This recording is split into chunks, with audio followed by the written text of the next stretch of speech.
Ce matin, Florence a rendez-vous dans un salon de coiffure au port. Bonjour Charles. Florence Técher a eu un cancer du sein en 2016. Elle a subi l'ablation d'un sein et à la suite de la chimiothérapie, elle a perdu ses cheveux.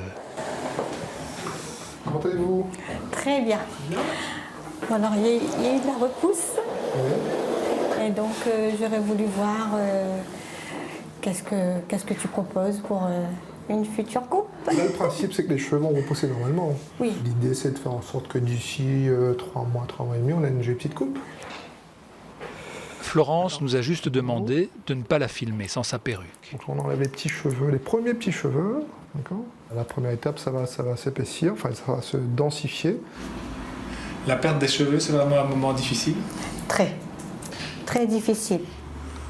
Un matin, on passe la main dans les cheveux et c'est des tas de cheveux qui tombent. Et vous, Charles, comment vous expliquez que ce soit aussi important et que ce soit aussi difficile, cette étape-là? Les cheveux pour une dame, je pense que c'est... Il y a déjà la culture, donc quand on est petite, en général, ici à La Réunion, les papas, on ne touche pas les cheveux de la petite fille. Et là, tout d'un coup, il faut tout couper, on n'a pas le choix. Donc, c'est un signe extérieur de la maladie. Parce que le cancer, c'est une maladie qui ne se voit pas. Mais à un moment ou à un autre, on voit, on sait. Même nous, quand on se regarde dans le miroir, on dit, voilà, là on est malade. Donc ça a bien poussé alors, Charles? Là, c'est bien parti. Je pense que d'ici, on se revoit déjà dans un mois et demi. Je passerai à la maison à Saint-Joseph. Ok, c'est bon. On va venir manger un petit carré bichique. Oui, pas de problème. Comme ça. Très belle. Généralement, c'est une visite qui fait du bien. Très bien. C'est vrai? Oui. Ah oui. Quand on ressort là, on est content.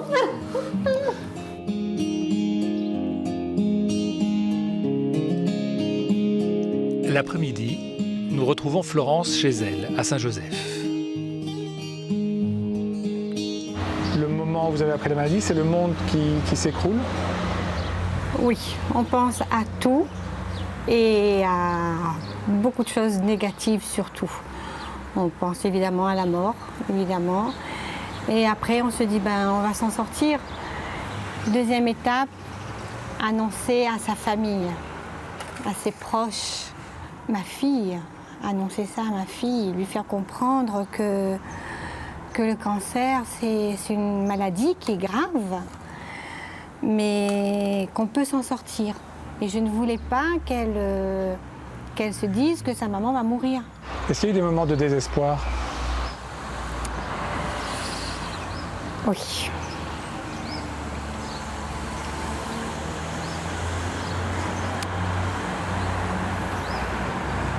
Mais pas longtemps, heureusement.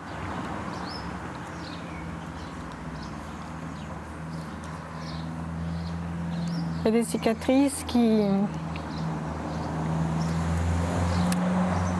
se referment difficilement.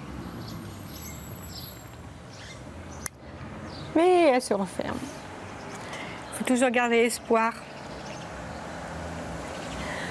Garder espoir. Ça, c'est... trouver la force. Et voici Mirella. Elle est socio-esthéticienne, c'est une amie d'enfance. Bonjour. Bonjour Florence. Comment ça va?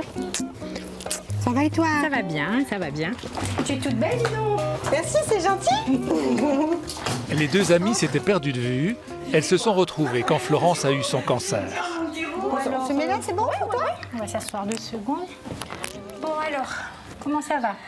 Bon, écoute, ça fait longtemps que je pense à toi. Et là, il faut faire le pas. C'est vrai que moi, le maquillage, tout ça, c'est pas du tout mon truc.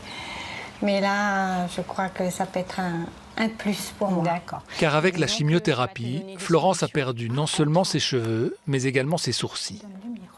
Mais t'inquiète pas, il y a des solutions. Je vais te montrer comment faire pour reconstituer vraiment ton sourcil de façon naturelle.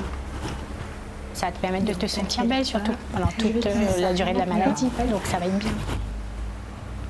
Tu vois, là, au niveau... Tout de suite, tu vois, ça redonne... Ouais, mais carrément grave. Tu vois? Ah ouais. Et ça, tu peux vraiment le faire toute seule comme une grande. Les bons, les pas bons. Impec. Mirella, le maquillage, ça peut sembler futile, mais c'est important. C'est loin d'être futile pour la restauration de l'image de soi, pour que la femme se sente bien, qu'elle garde sa féminité, qu'elle reprenne confiance en elle et qu'elle puisse aussi avoir tout le côté social du regard des gens. C'est une des choses difficiles, Florence, le regard des autres? Oui, ça peut être difficile. Surtout quand on regarde comme ça, comme un animal étrange, là. Est-ce que vous l'avez maudite, la maladie, traitée de tous les noms? Non, justement, non. Ça, jamais. Au contraire, j'ai toujours dit, c'est un mal pour un bien. Un grand mal pour un petit bien, peut-être. Mais ça m'a fait recentrer sur certaines choses. Ce qui ne nous tue pas nous rend plus forts. Exactement. Ah oui, ça c'est vrai par contre. Ah oui, carrément grave. Vous allez aller au sport maquillée comme jamais? Oui, les filles, ils vont pas me reconnaître. Vous me dire, ouais, Florence, qu'est-ce qui t'arrive? Tu fais ta star? Coucou les filles! Florence a rendez-vous en bord de mer avec son groupe de sport. Toutes les femmes de l'équipe ont eu un cancer du sein. Elles se retrouvent une fois par semaine pour garder la forme, Et on accélère. mais également pour des exercices plus spécifiques. Reste aligné. Car à la suite de l'ablation du sein, c'est tout le corps qui se retrouve déséquilibré. On met les bras en croix et on va monter les deux bras en même temps. Important de travailler la symétrie justement pour retrouver une symétrie entre les deux bras, les deux épaules. Florence, pourquoi vous avez eu envie de témoigner aujourd'hui? Parce que, à mon tour, j'ai voulu aider les autres pour leur dire que le cancer existe. Le cancer, c'est dur, mais on peut s'en sortir. Vous, qu'est-ce qui vous a le plus aidé? Mon moral. Mon moral, ma famille, mes amis.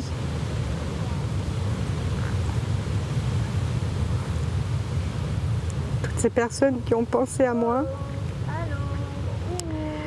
qui ont prié pour moi, qui m'ont soutenue. C'est beaucoup.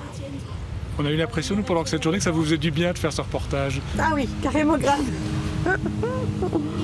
Oui, parce que il y a des moments difficiles, mais il y a tellement de moments bien, il faut les prendre, il faut